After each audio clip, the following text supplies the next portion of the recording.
और पीटर ने उसका हौसला बढ़ाया, वादा करते हुए कि अगली बार उसे जरूर भाग्य मिलेगा। अचानक एक युवक जो लंबे समय से रोरट के लिए काम करता था, उनके पीछे दौड़ा और उसे एडेन को तत्काल खबर देनी थी। दोनों लड़कों के प्रयासों के कारण बस्ती के निवासियों ने एक आपदा से बचाव किया और यह नजरअंदाज नहीं हुआ। इस घटना के कारण कई चीजें स्थगित हो गई और पुजारियों ने एडेन और उसके दोस्त के स्वास्थ्य के लिए पूरी रात प्रार्थना करने का वादा किया, जिससे उनकी क्षमताएं मजबूत होनी चाहिए थी। इसके अलावा उसके हाथ में पूरे शिविर की ओर से एक विशेष पुरस्कार था और वो अपने नए नायकों को इसे सौंप कर खुश था। इनाम के रूप में मिली पेय की बोतल के साथ दोस्त निकटतम बार में अपनी जीत का जश्न मनाने गए। एक पूरा गिलास पीने के बाद पीटर को एहसास हुआ कि उसने हमेशा ऐसी पेय की कोशिश करने का सपना देखा था जो किसी भी शराब से बेहतर काम करती थी। एक मेहमान ने एडेन को देखा और महसूस किया कि वो उस व्यक्ति से मिला है जिसके कारण वो जीवित है। वो जल्दी से उठा, एडेन के पास गया और जोर से उसकी मदद और भयानक घाव के इलाज के लिए धन्यवाद दिया। रूडोल्फ एडेन का पहला मरीज था और अब वो नहीं जानता था कि अपनी कृतज्ञता कैसे व्यक्त करे। पीटर को यह जानकर आश्चर्य हुआ कि दोनों परिचित थे और साहसी संघ के शिकारी का इलाज उसके दोस्त ने किया था। इसके अलावा रूडोल्फ के हाथ में सोने की एक थैली थी और वो 1 महीने पहले चुकाने में असफल रहे इलाज के कर्ज को चुकाना चाहता था। जवाब में एडेन ने वही पारिवारिक तलवार पकड़ाई जो रूडोल्फ ने इलाज के भुगतान के रूप में दी थी, और उसके लिए यह वस्तु सारे पैसे से अधिक मूल्यवान थी। रूडोल्फ अपनी पसंदीदा तलवार वापस पाकर खुशी से रो पड़ा और बाहर से यह अजीब लग रहा था। जल्द ही वे मेज पर बैठे और उस भयानक ऑपरेशन के सारे विवरण याद करने लगे। अप्रत्याशित रूप से रूडोल्फ ने एडेन को टीम में शामिल होने का आवेदन सौंपा ताकि वो 3 दिन बाद होने वाले छापे में हिस्सा ले सके। रूडोल्फ के चचेरे भाई ने उसे टीम में शामिल होने के लिए कहा था, ये जानते हुए कि उसका अनुभव उन्हें जीत दिलाने में मदद करेगा। रूडोल्फ फिर से रो पड़ा और उसने स्वीकार किया कि वो छापे में हिस्सा नहीं ले सकता क्योंकि वो अभी भी साहसी संत को पैसा देता था, जिसने चिकित्सा उपचार के लिए बड़ी राशि उधार ली थी। एडेन ने सोचा कि यह राक्षसों के साथ एक नई लड़ाई में अपनी ताकत आजमाने का शानदार अवसर था और अगर पीटर उसके साथ जाता तो वो सहमत हो सकता था। आखिरकार उन्होंने टीम में शामिल होने का प्रस्ताव स्वीकार करने पर सहमति दी और रूडोल्फ को यकीन था कि इन लड़कों पर भरोसा किया जा सकता है। 3 दिन बाद वे मुलाकात स्थल पर मध्यस्थ का इंतजार कर रहे थे, विवरणों पर चर्चा करते हुए। पीटर हैरान था कि एडेन ने जिस हाथ का खुद ऑपरेशन किया था वो पूरी तरह ठीक हो गया था और कलाई पर एक भी टाका नहीं बचा था। एडेन को ऑपरेशन के लिए 1 लाख सोने का इनाम मिला, इसे खुद पर किया था। उसने कहा कि कल वो रूडोल्फ के चचेरे भाई की टीम के एक सदस्य से मिला था जिसने उसे आश्वासन दिया था कि शिकार के दौरान कोई समस्या नहीं होगी। इस पूरे समय एडेन को यकीन था कि भाग्य फिर से उसके साथ था और वो जल्द ही अपनी दुनिया में वापस लौटने का रास्ता ढूंढ लेगा। आखिरकार वे रूडोल्फ की चचेरी बहन टीना के पास पहुंचे, जिसने अपने नए साझेदारों का चौड़ी मुस्कान के साथ स्वागत किया। उन्होंने हाथ मिलाया और एडेन ने कहा कि उसने उसके बारे में बहुत सुना था क्योंकि वो अकेले उत्परिवर्तियों से लड़ने में सक्षम थी। हालांकि टीम के बाकी सदस्यों ने एडेन को संदेह के साथ देखा, जैसे कि उन्हें उसकी क्षमताओं पर भरोसा न हो। इसके अलावा एडेन का दोस्त इतनी भद्दी चादर पहने हुए था कि उसे तुरंत एक दूरस्थ गांव का निवासी समझा जा सकता था। इस समय छापे का एक और प्रतिभागी आया और उसने सभी से शांत रहने को कहा ताकि अनावश्यक विवादों में न पड़ा जाए। इस लड़के का नाम एडम था और उसने तुरंत सुझाव दिया कि सभी एक दूसरे के प्रति दयालु रहें क्योंकि उन्हें क्रुद्ध राक्षसों से लड़ना था। हालांकि इस टीम का नेता, एक उदास लड़का जिसका नाम रॉन था, इस टिप्पणी से खुश नहीं था। हालांकि वो इसका विरोध नहीं कर सका। जल्द ही टेलीपोर्टेशन के माध्यम से पूरी टीम उस जगह पर पहुंच जाएगी जहां उनका मिशन शुरू होता था। 1 सेकंड बाद वे पहले से ही काल कोठरी में थे और अंधेरे से चमकी एक तेज रोशनी ने उन सभी की आंखों को अंधा कर दिया जो समय पर नजरें हटाने में असफल रहे। उनके ठीक सामने खंडहर थे और काल कोठरी में छाई अंधेरी शक्ति ये संकेत दे रही थी कि यहां शक्तिशाली राक्षस मौजूद है। बेशक सबसे पहले रोशनी का ध्यान रखना जरूरी था और ओलिविया, जो टीम की सबसे अच्छी जादूगरनी थी, ने तुरंत अपनी क्षमता सक्रिय की और जादुई आग पैदा की। इसके बाद गुफा का हर अंधेरा कोना तेज लौ से रोशन हो गया और कालकोरी में घूमना बहुत आसान हो गया। कालकोरी के कई स्थान संक्षार से ढके थे और एडेन जानता था कि चट्टानों का विनाश अक्सर पानी या हवा के कारण होता है, लेकिन अगर वे भूमिगत खंडहरों में थे तो हवा इन दीवारों को नष्ट नहीं कर सकती थी और इसलिए कारण पानी था। सबसे अधिक संभावना थी कि ये विनाश काले जादू के कारण हुआ था, जिसका मतलब था कि जिन राक्षसों का वे सामना करने वाले थे उनके पास शक्तिशाली क्षमताएं थी। इन सभी बातों ने रॉन को और भी गर्म कर दिया, क्योंकि उसे पसंद नहीं था जब कोई उसकी मौजूदगी में चतुराई दिखाता था।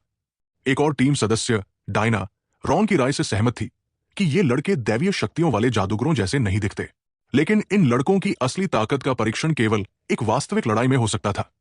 और ध्वनियों को देखते हुए ये उसकी सोच से कहीं पहले होने वाला था। जैसे ही वे कालकोठरी में थोड़ा और गहराई में गए, उन्होंने तुरंत उत्परिवर्ती विशाल भृंगों को देखा, जो उनकी ओर बढ़ रहे थे और स्पष्ट रूप से लंबी बातचीत करने के मूड में नहीं थे। ओलिविया ने तुरंत अपनी विनाश क्षमता को सक्रिय किया और अपनी जादुई छड़ी को भृंगों की ओर निर्देशित किया, एक ऊर्जा की लहर छोड़ते हुए। इसके बाद दूर से एक विस्फोट की आवाज सुनाई दी और पास में मौजूद सभी भृंग गुफा में इधर उधर बिखर गए। अब वे कंधे से कंधा मिलाकर लड़ रहे थे और डायना को दिखाना था कि वो क्या करने में सक्षम है। उत्परिवर्ती भृंग इतने अधिक थे कि भारी संख्या में नष्ट करने के बाद भी उनकी संख्या में कमी नहीं आई। ये डरावने प्राणी पूरी टीम के चारों ओर उड़ रहे थे और सभी जानते थे कि इस विशाल कीट का काटना घातक हो सकता है।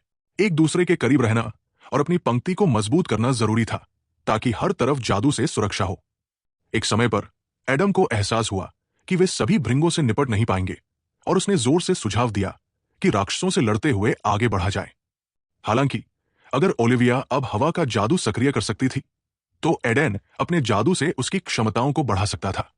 अपने हाथ में जादुई द्रव की शीशी को कुचलकर वो किसी भी टीम सदस्य की क्षमताओं को बढ़ा सकता था, खासकर इस लड़की की। फिर उसने सारी ऊर्जा ऊपर की ओर छोड़ी, ये उम्मीद करते हुए कि ये पूरी काल कोठरी में फैल जाएगी और यथासंभव बेहतर काम करेगी। अब लड़की को इस विनाशकारी ऊर्जा को फैलाना था और उसने अपनी छड़ी की मदद से इसे जल्दी से किया। उनके चारों ओर हवा का एक तेज झोंका उठा, जो ऊर्जा को पूरी काल कोठरी में फैला रहा था, और एक भी कीट बच नहीं सका। सभी भृंग इस जादू के प्रहार के तहत जल्दी मर गए और अब न तो शिकारियों की जान को खतरा था और न ही वे मुख्य लक्ष्य के रास्ते में रुकावट डाल रहे थे।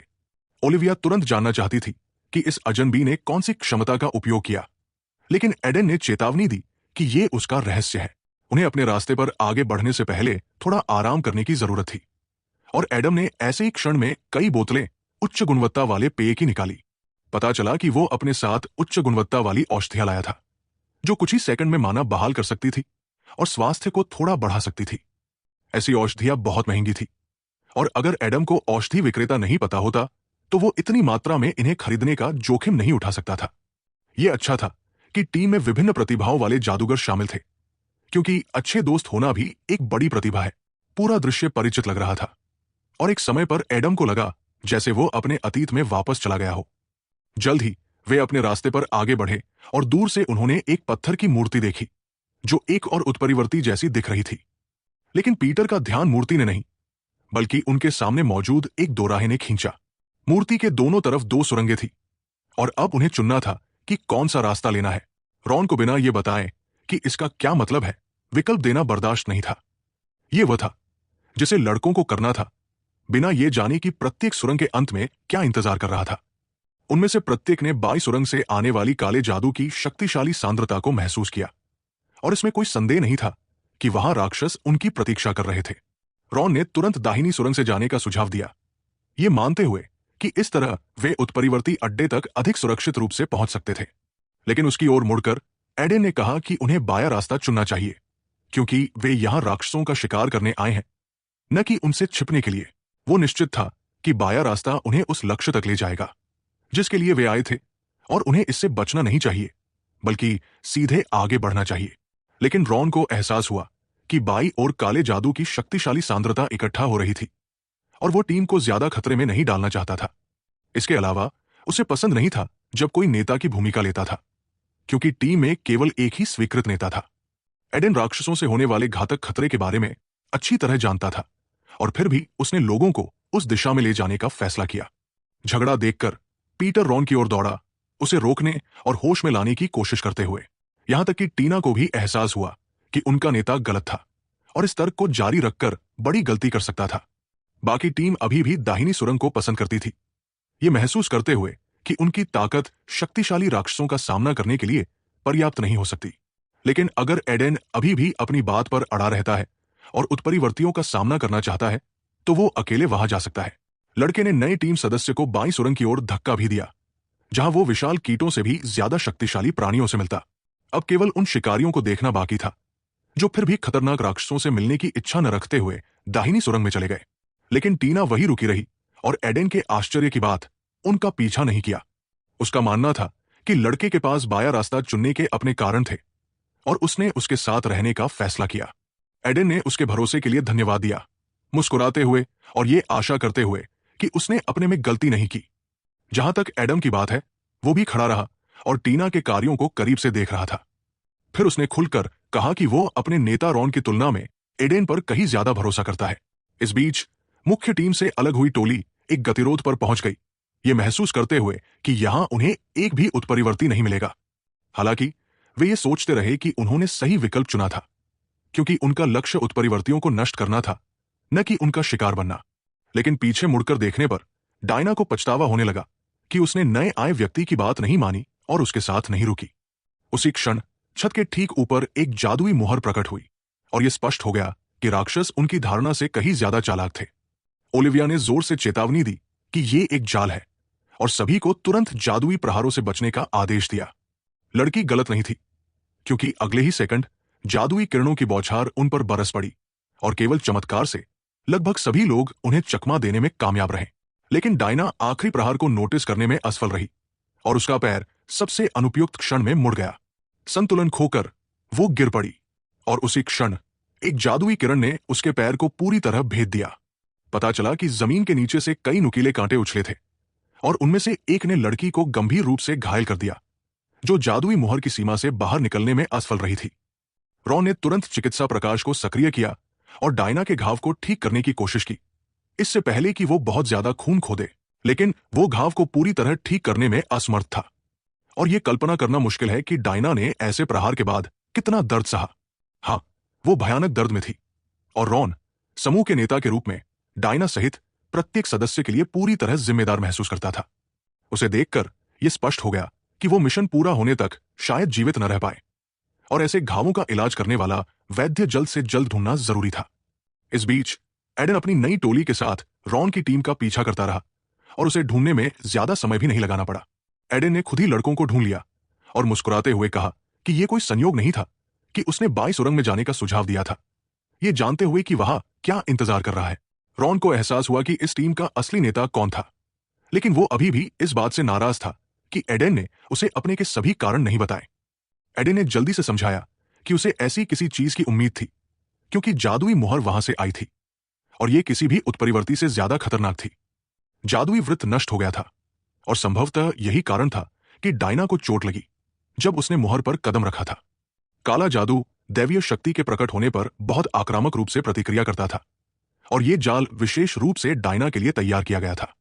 दूर तक ध्यान से देखकर एडन ने सुनिश्चित किया कि पास में कोई राक्षस नहीं थे और उसे एहसास हुआ कि लड़की का जीवित रहना सौभाग्य था। यह कहना मुश्किल है कि उसने ये कैसे अनुमान लगाया, लेकिन अभी यह सबसे महत्वपूर्ण बात नहीं थी।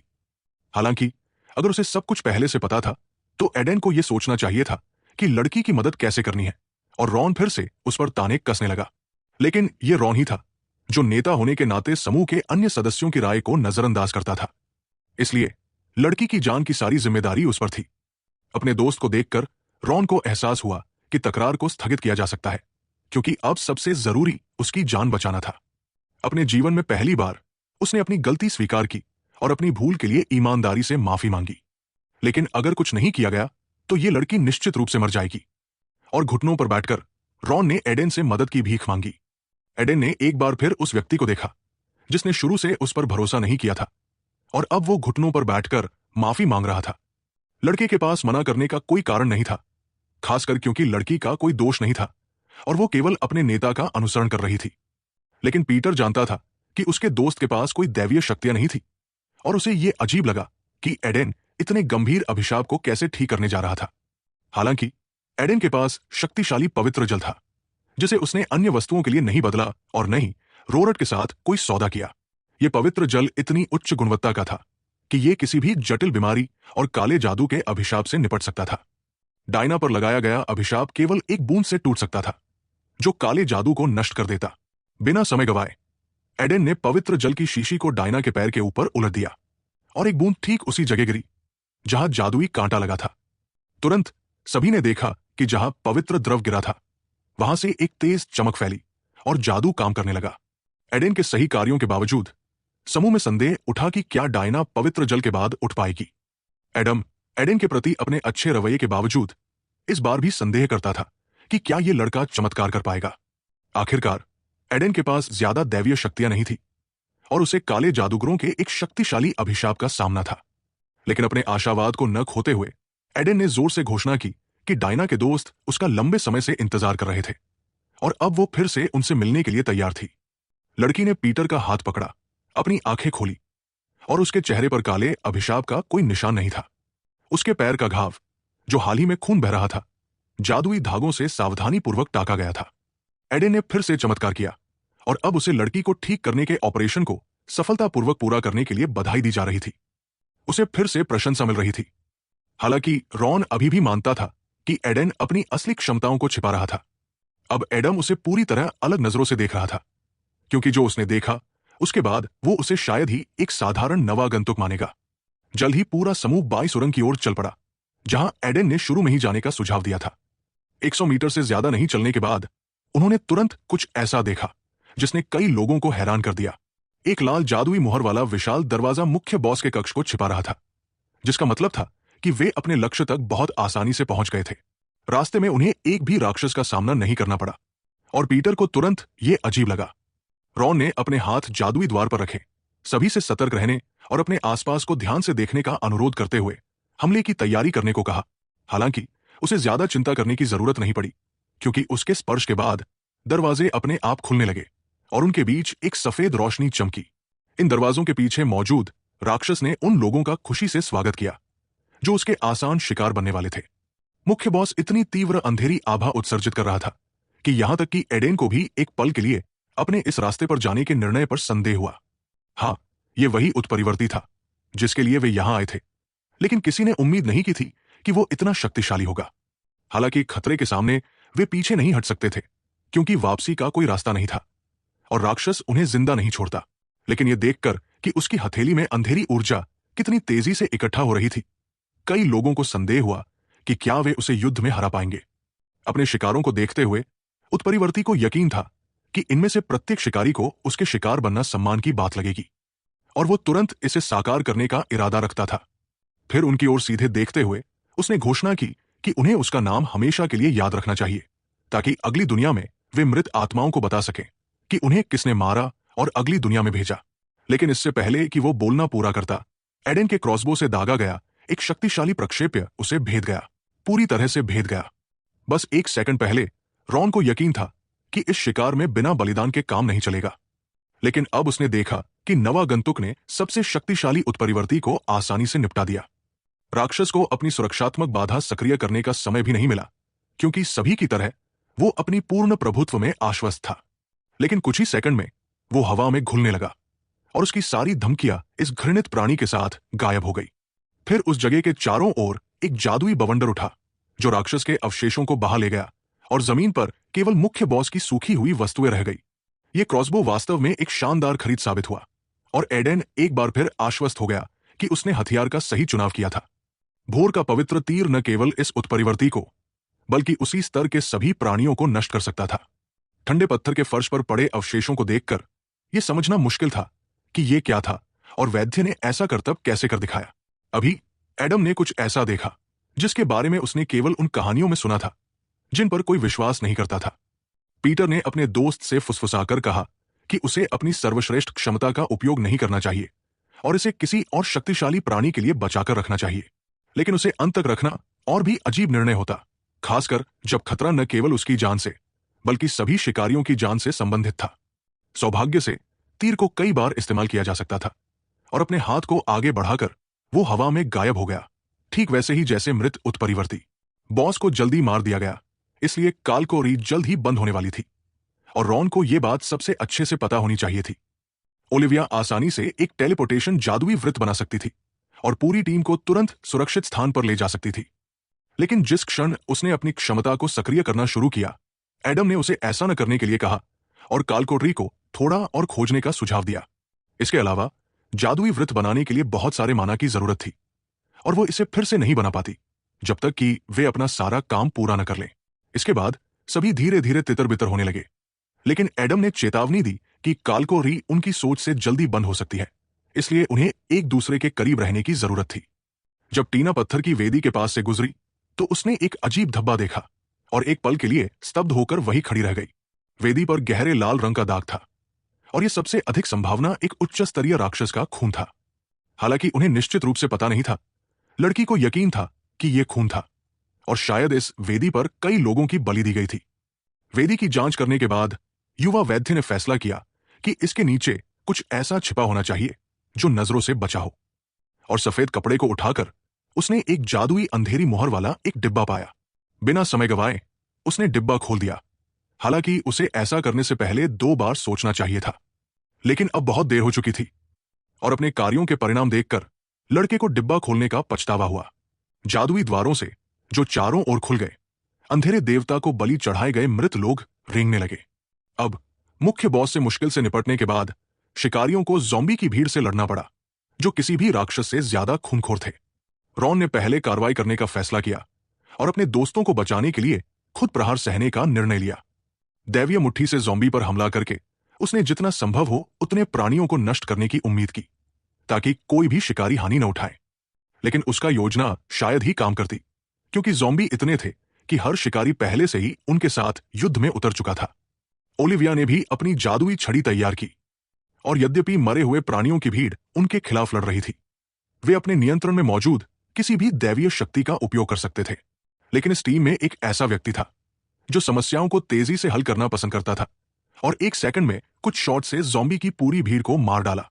हवा में तुरंत प्रकट होने वाले अपने पत्थर के तीरों का उपयोग करते हुए एडन ने एक के बाद एक ज़ॉम्बी को मार गिराया और बाकियों से ज्यादा प्राणियों को नष्ट किया। हालांकि अगर मुख्य बॉस को पहले ही नष्ट कर दिया गया था तो मरे हुए प्राणियों को हिलना नहीं चाहिए था। तो ये प्राणी परलोक से कैसे लौट आए? कुछ समय बाद सभी ज़ॉम्बी नष्ट हो गए और उनके खून से सने शरीर पूरी काल कोठरी में बिखरे पड़े थे। जवाब स्पष्ट था और तेजी से पीछे मुड़कर एडन ने अपने पास बॉस के अवशेष देखे। लेकिन सबसे महत्वपूर्ण बात यह थी कि इन अवशेषों में उसे वो कोर नहीं मिला जो आमतौर पर मारे गए राक्षस के पास पाया जाता है। उस क्षण पीटर, जो अब तक ठीक महसूस कर रहा था, अचानक लड़खड़ा गया और धीरे धीरे गिरने लगा। सौभाग्य से उसका दोस्त पास में था और उसे पकड़ने में कामयाब रहा, ये समझे बिना कि उसके साथ क्या हो रहा था। इसके अलावा एक और समस्या सामने आई। एक तरफ मुड़कर और जहां लड़ाई हो रही थी वहां देखने पर उसे एहसास हुआ कि पीटर अकेला नहीं था, जिसे अचानक बीमारी महसूस हुई। बाकी सभी शिकारी कालकोठरी के ठंडे पत्थर के फर्श पर पड़े थे और यह स्पष्ट हो गया कि वे सभी बेहोश हो गए थे, मरे नहीं थे। सौभाग्य से एडन के पास एक उपाय था जो उन्हें जल्दी होश में ला सकता था। उसने जीवन बहाली की ऊर्जा से युक्त क्रॉसबो से तीर दागे और जल्द ही प्रत्येक शिकारी उठने में सक्षम हो गया और जादू के दुष्प्रभाव महसूस नहीं किए। इसके लिए उसे समूह के प्रत्येक सदस्य के शरीर में तीर दागने पड़े, लेकिन किसी को भी दर्द महसूस नहीं हुआ और उन्हें नहीं पता था कि अभी क्या हो रहा था। एडन ने चुपके से अचानक हमले के लिए माफी मांगी, लेकिन प्रत्येक तीर का उद्देश्य बहाल करना था, मारना नहीं। एक बार फिर लड़के को एहसास हुआ कि वो कितना भाग्यशाली था कि उसे ऐसा जादूगर मिला जिसके परिणामों की तुलना साम्राज्य के सर्वोच्च गुरु से की जा सकती थी। हालांकि उसने शुरू में इसे हमला समझा, लेकिन अब उसकी सहन शक्ति पूरी तरह बहाल हो चुकी थी। चेहरे पर मुस्कान के साथ उसने स्वीकार किया कि वो सारी जिंदगी एक चोर रहा था और केवल अपनी कुशलता के कारण ही जीवित रहा, क्योंकि बचपन से उसका मुख्य दुश्मन केवल गरीबी थी। एडम ने सहज रूप से एडेन द्वारा दागे गए बहाली के तीरों से अपनी रक्षा की। हालांकि ऐसा करने का कोई कारण नहीं था, लेकिन यह लड़के को अजीब लगा, क्योंकि बाकी सभी बेहोश रहे सिवाय एडम के, जो किसी कारण से इस जादू के प्रति संवेदनशील नहीं था। इसके जवाब में लड़के ने नोटिस किया कि कालकोठरी में 2 लोग अभी भी होश में थे और एडन उनमें से दूसरा था। चोर आमतौर पर काले जादू से जहरीली ब्लेड का उपयोग नहीं करते, इसलिए लड़के को तुरंत एडम के शब्दों की सत्यता पर संदेह हुआ। यह मान लिया जा सकता था कि इस कालकोठरी का मुख्य बॉस वही प्राणी था जो अभी एडन को देख रहा था। अगर ऐसा था तो समय बर्बाद करने का कोई मतलब नहीं था और उसे जल्द से जल्द निपटाना जरूरी था। मुख्य ट्रॉफी लेकर अपने मुख्य प्रतिद्वंद्वी को सामने देखकर एडम को एहसास हुआ कि सत्य छिपाने और बहाने ढूंढने का कोई मतलब नहीं था। उसे समझ आया कि इस बार यहां कोई मूर्ख व्यक्ति नहीं आया था जिसने उसकी कपटी योजना को जल्दी से भांप लिया। अब भूल गया ईश्वर का प्रेरित, जो ये लड़का वास्तव में था, एक अपने बराबर की ताकत वाले व्यक्ति से लड़ने के लिए तैयार था। हाँ, उसे अब झूठ बोलने की जरूरत नहीं थी, खासकर क्योंकि वो आखिरी सवाल पर चुप रहा, और इस चुप्पी के साथ उसने खुद को बेपर्दा कर दिया। अब तक कोई नहीं समझ पाया था कि वो वास्तव में कौन था, लेकिन ये एडेन ही था जो उसे बेनकाब करने के लिए काफी चतुर था। एडम उसे तुरंत बलि चढ़ाना चाहता था, चाहे कुछ भी हो, जैसा कि वो आज तक करने का आदी था। फिर उसने अपने हाथ में खंजर घूंप लिया, और यह स्पष्ट नहीं था कि वो इसके साथ क्या करने जा रहा था। लड़के को कोई दर्द महसूस नहीं हुआ, और अपने हाथ से खून निकालकर वो उस आत्मा को बुलाने की तैयारी करने लगा जो उसे अंधेरी शक्ति प्रदान करती। उसे देखकर एडेन जानता था कि इस व्यक्ति ने बहुत सारे लोगों को मारा था, और वो केवल मृत्युदंड का हकदार था जिसे वो अभी लागू करने वाला था। यह सच है कि एडम अपने प्रतिद्वंदी के बारे में भी यही सोचता था, और एक सेकंड भी गवाए बिना हमले में झपटा। अगले ही क्षण दोनों प्रतिद्वंदी एक द्वंद्व में भिड़ गए, और एडेन के आश्चर्य की बात है, यह लड़का अन्य उत्परिवर्तियों से ज्यादा फुर्तीला निकला। सच है, एडेन के पास एक ऐसा हथियार था जिसने पहले ही इस बॉस जितने दुष्ट सैकड़ों राक्षसों को नष्ट किया था। लेकिन अपने प्रतिद्वंदी पर कई तीर दागने के बाद एडेन को एहसास हुआ कि काले जादू की मदद से वो न केवल तीरों से बच सकता था, बल्कि एक बाधा की मदद से उन्हें उड़ान में ही मोड़ भी सकता था। इस तरह वो अपनी सारी माना बिना किसी परिणाम के बर्बाद करने का जोखिम उठा रहा था। आज की मुलाकात से पहले एडम एक साधारण निकम्मा चोर था, लेकिन सारी जिंदगी वो उसका सपना था जो वो बचपन से खुद को मानता था। उसे उम्मीद थी कि इस वैद्य से निपटने के बाद अंधेरा देवता प्रसन्न होगा और उसे नई शक्ति प्रदान करेगा। इस नीच को लोगों की परवाह नहीं थी, और उसने अपने उन साथियों को भी मार डाला जिन्हें उसने अंधेरे देवता को बलि चढ़ाया था। हां, यह आदमी जीवन में पूरी तरह से संकी था, और अब अंधेरे जादू के प्रभाव में वो पूरी तरह से घृणित बन चुका था। अपने चारों ओर अंधेरी ऊर्जा का एक घातक भंवर इकट्ठा करते हुए एडम ने अपने प्रतिद्वंदी को प्रतिरोध न करने और अपनी मृत्यु को स्वीकार करने का आदेश दिया। फिर वही अंधेरी मुहर जिसने हाल ही में कांटे उगाए थे और उसके आखिरी मरीज को घायल किया था, उसके पैरों के नीचे प्रकट हुई। लेकिन इस बार कांटों के बजाय उसे कई विशाल राक्षसी पंजों ने घेर लिया, जिनमें से प्रत्येक एक सेकंड में किसी व्यक्ति को मार सकता था। यह पागल चाहता था कि एडेन उसका नया शिकार बने, ये उम्मीद करते हुए कि उसका मालिक ऐसा ट्रॉफी चाहेगा।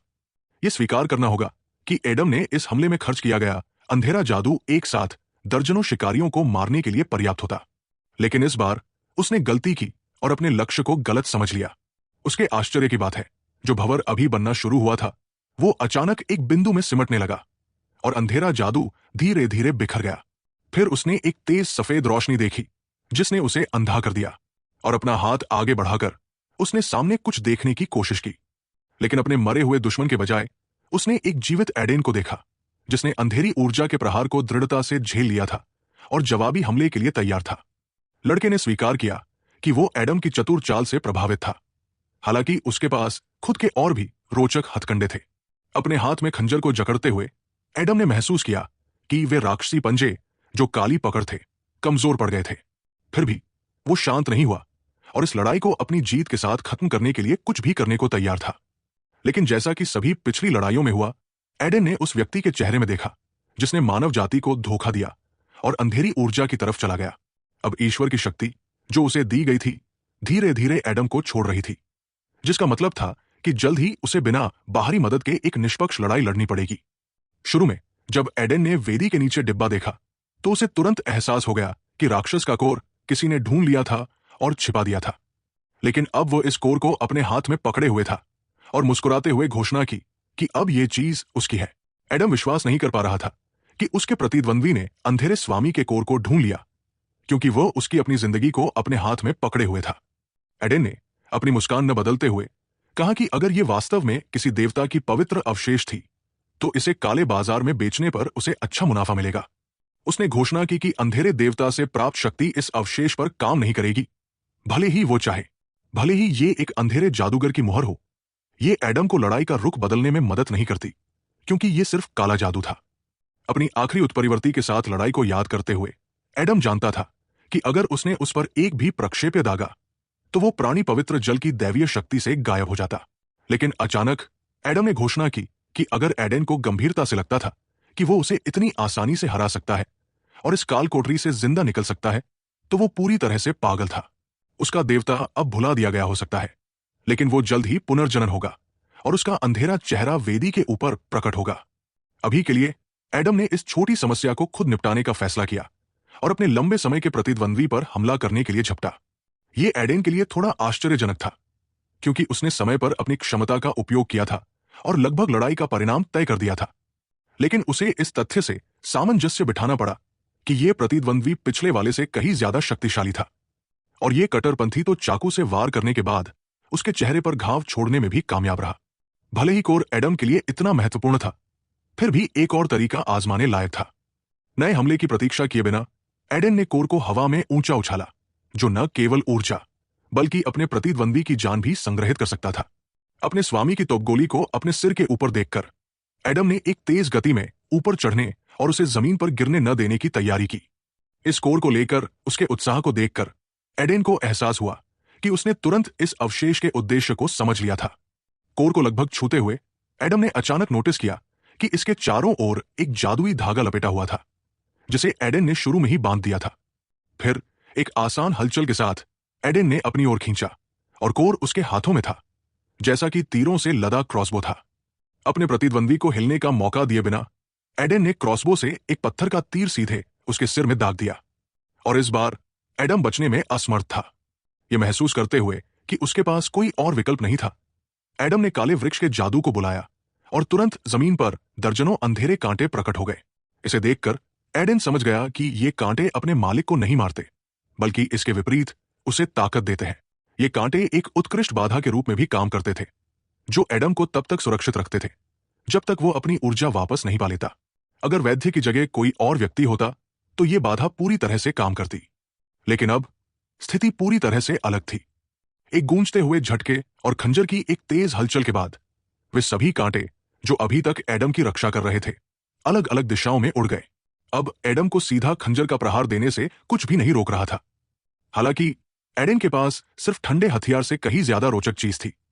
खंजर को अपनी पीठ के पीछे छिपाकर और क्रॉसबो को आगे उठाकर एडेन इस नीच को जितनी जल्दी हो सके खत्म करने और मिशन पूरा करने के लिए दृढ़ था। अब उसके और उसके प्रतिद्वंदी के बीच केवल एक पत्थर के तीर से लदा क्रॉसबो था, और कुछ भी इस तीर को एडम के सिर में लगने से नहीं रोक रहा था। सीधा प्रहार झेलने के बाद एडम अपनी छाती में पत्थर के तीरों के साथ जमीन पर गिर पड़ा, जो उसकी अंधेरी ऊर्जा को पूरी तरह दबा रहे थे। अगर एडम अभी भी सोच रहा था कि कोर अब कहाँ है, तो उसे चिंता करने की जरूरत नहीं थी, क्योंकि ये उसके दुश्मन के हाथों में था। फिर भी एडम ने लड़ना जारी रखा और कहा कि यह कहानी का अंत नहीं है और उनकी लंबी टकराव की राह अभी शुरू ही हुई थी। उसने ये बात शुरू की कि उसे अक्सर अपने पीछे कुछ अवर्णनीय की मौजूदगी महसूस होती थी, और उसे लगता था कि एडेन पूरी तरह समझता था कि वो किस बारे में बात कर रहा था। लेकिन एडेन ने जवाब दिया कि वो दूसरी दुनिया की शक्तियों में विश्वास नहीं करता और खुद को किसी देवता के हाथों की कठपुतली नहीं मानता। एडेन ने आखिरकार चिल्लाकर कहा कि एक दिन वो भी किसी बड़ी चीज की चाहत रखेगा और कभी भी एक साधारण वैद्य की भूमिका से संतुष्ट नहीं होगा। ये समझते हुए कि उसका प्रतिद्वंद्वी किस ओर इशारा कर रहा था, एडेन ने इस पागल कट्टरपंथी की बकवास को और न सुनने का फैसला किया और तुरंत उसके सिर में 3 पत्थर के तीर दाग दिए। भले ही उसके पास सिस्टम के निर्माता के साथ सहयोग करने के अलावा कोई विकल्प न हो, वो उसे पूजने और खुद को चुनने के अधिकार से वंचित करने के लिए तैयार नहीं था। ये देखते हुए कि घटनाएं कितनी तेजी से सामने आ रही थी, एडेन को उम्मीद थी कि वो जल्द ही निर्माता के साथ आमने सामने होगा। इस लड़के ने, जो अब उसका अनुसरण कर रहा था, अपनी पसंद के लिए भारी कीमत चुकाई, क्योंकि सब कुछ शुरू से ही पूर्वनियोजित था। जब टीम के सदस्य होश में आए तो प्रत्येक को सिरदर्द ने जकड़ लिया। चूंकि ये अंधेरे जादू का मुख्य दुष्प्रभाव था, पीटर होश में नहीं आ सका और उसका दोस्त ही एकमात्र व्यक्ति था जो ये बता सकता था कि क्या हुआ। हालांकि टीना को मुख्य रूप से अपनी स्वास्थ्य स्थिति में नहीं, बल्कि सामने दिखाई देने वाली चीज में रुचि थी। एडम का पहले से ही ठंडा शरीर फर्श पर पड़ा था और यह स्पष्ट नहीं था कि उसे मारने की हिम्मत किसने की। क्या वाकई उनके समूह में कोई जासूस था? एडेन ने तुरंत चेतावनी दी कि यहां आश्चर्य की कोई बात नहीं थी, क्योंकि यह लड़का असली मुख्य बॉस था। केवल एडेन के प्रयासों के कारण ही उनमें से प्रत्येक फिर से अपनी आंखें खोल सका और रोशनी देख सका। यह विश्वास करना कठिन था कि यह युवक, जिसने टीम का भरोसा जीत लिया था, वही था जिसने उन्हें जाल में फंसाया। इसलिए टीना को लगातार इस लड़के से निकलने वाला अंधेरा जादू महसूस होता था। और अब यह स्पष्ट था कि उसकी अंतर्ज्ञान ने उसे धोखा नहीं दिया था। पीटर को अभी भी अपने दोस्त से बहुत कुछ सीखना था, जिसने बहुत पहले ही केवल उनकी चौड़ी मुस्कान के कारण नेकदिल लोगों पर भरोसा करना बंद कर दिया था। वे हमेशा बिना किसी कारण के मदद करते थे, लेकिन महत्वपूर्ण विषयों पर चर्चा करने से बचते थे ताकि धोखा उजागर न हो। एडेन ने जो कुछ कहा वो इस युवा वैद्य के विवरण पर पूरी तरह फिट बैठता था, और पीटर ने एक सेकंड के लिए उसके शब्दों के अर्थ पर विचार किया। अब ओलिविया को तत्काल एक जादुई वृत्त तैयार करने की जरूरत थी ताकि शिकारियों की पूरी टीम घर लौट सके। एडेन की अंतर्दृष्टि इतने उच्च स्तर पर थी कि लड़की समझ नहीं पा रही थी कि उसने अपनी क्षमताएं कहां से सीखी। किसी कारण से उसने फैसला किया कि एडेन चर्च का एक गुप्त जांच करता था और वैद्य के भेष में अपनी असली पहचान छिपा रहा था। उसे सलाम करने के बाद उसने वादा किया कि वो अपनी पूरी कोशिश करेगी और एडेन की मांग के अनुसार तुरंत एक जादुई वृत्त बनाएगी। लेकिन डायना दूरी बनाए रखना जारी रखती थी और इस लड़के के शब्दों की सच्चाई पर विश्वास नहीं कर पा रही थी। हालांकि उसकी गोपनीयता को देखते हुए एडेन खुद लड़की के पास गया और उससे कुछ महत्वपूर्ण देखने के लिए कहा। इस खतरनाक महाद्वीप पर लोगों की मृत्यु कोई खास बात नहीं थी और कई शिकारियों ने नागरिक आबादी को बचाने के लिए अपनी जान कुर्बान की, लेकिन लड़के को यह शव यहां छोड़ना मंजूर नहीं था और उसका मानना था कि उसे शुरू किया हुआ काम पूरा करना चाहिए। आमतौर पर कालकोठरियों में सभी एक जैसे दिखते थे, जैसे कि वे किसी कारखाने में ढाले गए हों, लेकिन ये शव बाकियों से बहुत अलग थे। एडम की जीवित शक्ति को याद करते हुए एडेन ने फैसला किया कि अंधेरे जादू ने शिकारियों की बलि के बाद इन लोगों की आत्मा को किसी तरह बदल दिया था। एडेन के इशारे को समझते हुए लड़की ने अपनी बाहें क्रॉस की और उसे आश्वासन दिया कि पुजारी उसके इस निर्णय को अच्छा नहीं मान सकता, जैसा कि उसने उम्मीद की थी। लड़की बस ये कहने में शर्मिंदगी महसूस कर रही थी और उसने पूछा कि वो चर्च के प्रतिनिधियों की मदद कैसे कर सकता है, लेकिन एडेन से कोई मदद नहीं चाहिए थी और डायना केवल मृतकों की आत्माओं के लिए विनम्रतापूर्वक प्रार्थना करना चाहती थी। इस अनुरोध को पूरा करना आसान था और मारे गए शिकारियों के शवों को 2 पंक्तियों में रखकर लड़की ने प्रार्थना शुरू की। उसने ईश्वर से इन मृतकों को शांति प्रदान करने की प्रार्थना की, क्योंकि उनमें से प्रत्येक ने राक्षसों के साथ जमकर लड़ाई की और दूसरों की खातिर अपनी जान दी। बाकी लोग भी प्रार्थना में शामिल हो गए, दयालु ईश्वर से उनकी आत्माओं को बचाने और उन्हें स्वर्ग ले जाने की प्रार्थना करते हुए। यह स्पष्ट नहीं है कि ईश्वर ने उनकी प्रार्थनाएं सुनी या नहीं और क्या इन लोगों की आत्माएं स्वर्ग जाएंगी, लेकिन सभी ने वो सब किया जो वे कर सकते थे। एडेन ने विनम्रतापूर्वक अपना सिर झुकाया और कुछ और सोचने लगा, क्योंकि उस नीच से निपटकर वो उन लोगों की जान बचा सकता था जो जोर जोर से प्रार्थना कर रहे थे। उस क्षण उसने ये भी नहीं देखा कि उसके सिर के ऊपर अचानक एक सिस्टम विंडो प्रकट हुई और सफलता के लिए एक नया इनाम उसके लिए तैयार था। इनाम हमेशा की तरह उतना मूल्यवान नहीं था जितना लड़के को पसंद होता, लेकिन फिर भी कुछ न होने से बेहतर था।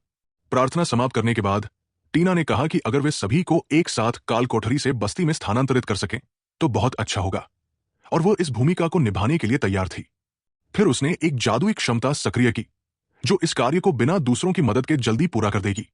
इतना पतला अवरोध आसानी से उन शिकारियों के अवशेषों को ले जा सकता था जिन्होंने हाल ही में उत्परिवर्तियों के खिलाफ लड़ाई लड़ी थी और फिर क्रूरता से बलि चढ़ाए गए थे। सब कुछ तैयार था और घर जाने से कुछ भी नहीं रोकता था, सिवाय एक छोटी सी समस्या के। छोटी सी समस्या यह थी कि वो व्यक्ति जो शिकारियों की मृत्यु का दोषी था, उसे अंधेरे देवता ने मृत्यु के बाद फिर से उठने का अधिकार दिया था। यह महसूस करते हुए कि लड़ाई अभी खत्म नहीं हुई थी, एडेन ने सभी को तुरंत भागने का आदेश दिया और यह मामला उसे सौंपने को कहा, लेकिन उसने डायना को रुकने के लिए कहा क्योंकि ये लड़की उसकी पीठ पीछे रहकर अनमोल मदद प्रदान कर सकती थी। अपनी मृत्यु के बाद एडम का रूप बहुत बदल गया था और अब वो उस व्यक्ति से बिल्कुल नहीं मिलता था जो वो हाल ही में था।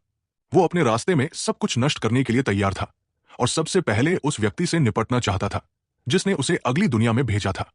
इस समय डायना की मदद काम आई। उसने अपने हाथ आगे बढ़ाए और अपनी दैवीय शक्ति को सक्रिय करके अपने दोस्त की मदद की। वो एडेन की ऊर्जा को बढ़ाती थी, क्योंकि इस मदद के बिना वो उस व्यक्ति के खिलाफ लड़ाई में हार सकता था जिसे अब स्वयं अंधेरे देवता मदद कर रहा था। दैवीय प्रकाश ने अंधेरे देवता के दूत को अंधा कर दिया और कुछ समय के लिए वो लड़का अपनी सतर्कता खो बैठा। वो लगातार दूसरी बार हारना नहीं चाहता था, इसलिए उसने मानसिक रूप से अंधेरे स्वामी से और भी विनाशकारी ऊर्जा की मांग की। और यद्यपि वो बुरी तरह घायल था, ये उस व्यक्ति को नहीं रोक सकता था जो हाल ही में मरा था और अगर अंधेरा स्वामी उसे फिर से जीवित करता तो वो जितनी बार चाहे मर सकता था। एक समय पर ऐसा लगा कि एडम की शक्तियां 10 गुना बढ़ गई थी, क्योंकि उसके आसपास की हर चीज उसके अधीन हो गई थी। यह संभावना नहीं थी कि उनमें से कोई भी ब्रह्मांड के 2 मुख्य प्राणियों में से एक के साथ युद्ध में भाग लेना चाहता था। इसलिए लड़के ने उसे जितनी जल्दी हो सके चले जाने का आदेश दिया। इसके अलावा काल कोठरी की छत उनकी आंखों के सामने टूटने लगी, और जो भी वहां रहता वो मृत्यु के लिए अभिशप्त था।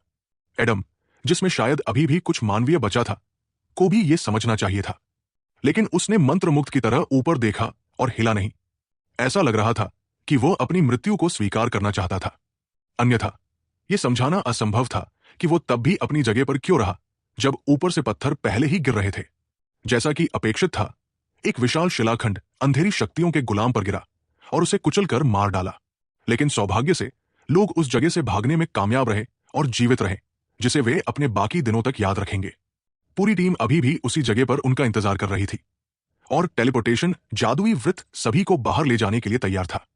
अपनी दोनों हथेलियों से जादुई छड़ी को कसकर पकड़ते हुए ओलिविया को अचानक एहसास हुआ कि वो अब अपनी अवशेष को पहले की तरह महसूस नहीं कर रही थी। अब उसे कोई संदेह नहीं था कि जादू ने काम करना बंद कर दिया था, लेकिन यह स्पष्ट नहीं था कि इस पवित्र वस्तु के साथ संबंध टूटने का सटीक कारण क्या था। किसी भी तरह उनके लिए स्थिति खराब थी, क्योंकि टेलीपोर्टेशन के अलावा यहां से निकलने का कोई दूसरा रास्ता नहीं था। सबसे अधिक संभावना है कि चोट के कारण उसने अपनी क्षमताएं खो दी थी, और एडन को एहसास हुआ कि एडम उन्हें इस तरह बलि चढ़ाने जा रहा था। लेकिन सोचने का समय नहीं था, क्योंकि छत से गिरा एक शिलाखंड लगभग पीटर को लग गया, जो सभी के पीछे खड़ा था। लड़की अपनी आंसुओं को रोक नहीं पाई, और उसे यकीन था कि अब वे निश्चित रूप से यहां से नहीं निकल पाएंगे, जिसका मतलब था कि उनकी किस्मत पहले से ही तय थी। अगर उनके पास थोड़ा और समय होता तो एडेन शायद कुछ न कुछ सोच लेता, जैसा कि वो ऐसी परिस्थितियों में आमतौर पर करता था। जादुई वृत्त को ध्यान से देखते हुए उसे एहसास हुआ कि ये उनकी आवाजाही के लिए पूरी तरह तैयार था, और लड़की के पास टेलीपोर्टेशन को सक्रिय करने की ताकत नहीं थी। अगर कोई ये जानता था कि इस दुनिया में कुछ भी असंभव नहीं है, तो वो एडेन था। और चेहरे पर मुस्कान के साथ लड़के ने सभी को शांत होने के लिए कहा। टीना को देखकर उसे एहसास हुआ कि वही इस समस्या को हल कर सकती थी।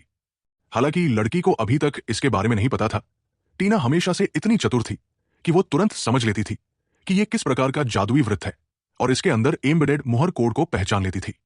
इसके अलावा उसके पास मजबूत अवरोध बनाने की क्षमता थी, जिसका उसने पहले ही एडम के खिलाफ लड़ाई में उपयोग किया था। एडेन के इशारे को समझते हुए लड़की ने डर के साथ स्वीकार किया कि वो ऐसा कुछ कर सकती थी, लेकिन उसे यकीन नहीं था कि ये अभी काम करेगा। उसकी जगह कोई भी निर्णय लेने में देरी नहीं करता, क्योंकि छत किसी भी क्षण उनके सिर पर गिर सकती थी। आखिरी सेकंड में वो एक तरफ भागने में कामयाब रही, और इससे टीना को और तेजी से सोचने के लिए प्रेरित करना चाहिए था। अब संदेह करने का समय नहीं था, और एडन ने जोर से उससे अपनी क्षमताओं को जल्द से जल्द सक्रिय करने और उन्हें यहां से ले जाने के लिए कहा। अगर वो आधा मिनट भी देरी करती तो समूह का प्रत्येक सदस्य काल कोठरी में मलबे के नीचे हमेशा के लिए रह सकता था। एक समय पर यह महसूस करते हुए कि उसके अलावा कोई और इस जादू को सक्रिय नहीं कर सकता, लड़की ने कार्रवाई करने का फैसला किया।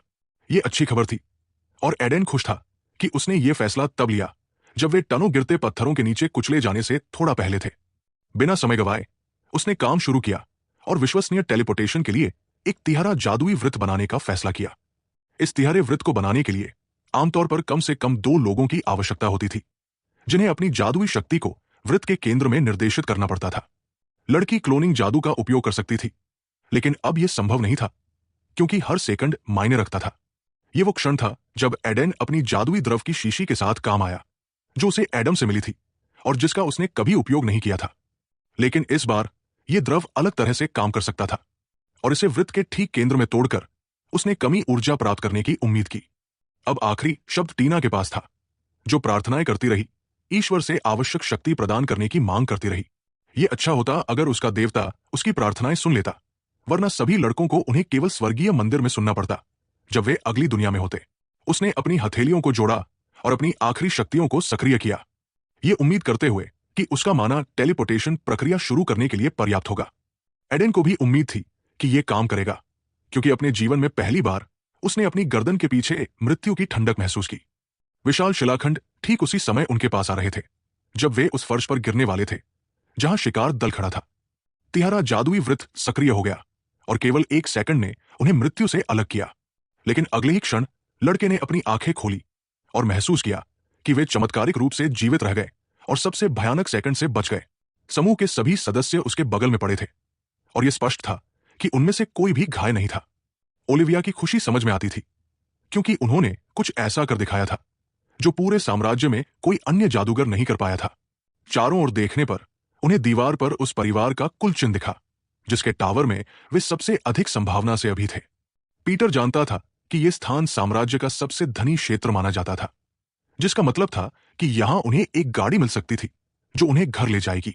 जादुई टावर की बदौलत यह शहर महाद्वीप के पश्चिम में सबसे सुरक्षित था और कोई राहत की सांस ले सकता था और शांत हो सकता था। देश भर के सभी धनी कुलीन और जादूगर यहां जादू के दुर्लभ अध्ययनों और प्राचीन ऋषियों की किताबों की खोज में आते थे। अपने जीवन में पहली बार एडेन एक वास्तविक जादुई टावर में था, लेकिन वो अभी भी उस आभा को महसूस नहीं कर पा रहा था जो इसकी दीवारों से निकलनी चाहिए थी। सच तो यह है, उसे जल्द ही इन शब्दों की सच्चाई पर विश्वास हो गया, क्योंकि भारी दरवाजों के पीछे से एक जोरदार आवाज सुनाई दी। प्रभावशाली सज्जन के साथ आए गार्डों ने टावर के सभी कमरों की जांच कर ली थी और सबसे अधिक संभावना से अनचाहे मेहमानों को यहीं खोज लेना चाहिए था। लेकिन अजनबियों के बजाय प्रोफेसर, जो सबसे पहले कमरे में दौड़ा, ने ओलिविया का परिचित चेहरा देखा और अपनी छड़ी से उसके सिर पर प्रहार किया। लड़की ने पूरी कोशिश की कि वो उसे शांत होने के लिए कहे, क्योंकि वो बिना किसी कठिनाई के सब कुछ समझा सकती थी। लेकिन इस व्यक्ति का कोई इरादा नहीं था कि वो कोई स्पष्टीकरण सुने, क्योंकि युवा जादूगर अभी अभी प्राचीन कालकोठरी से बिना अनुमति के भागे थे। हालांकि उसने इस युवा वैद्य के बारे में सुना था, जिसने अपनी कला को बेहतर करने में बहुत कुछ हासिल किया था और महसूस किया कि वो उसके साथ किसी भी शिकार पर जा सकता था। सच, अब उसे टीना से मिलना चाहिए था, जो बालकनी पर उसका इंतजार कर रही थी, क्योंकि उनके पास बात करने के लिए कुछ था।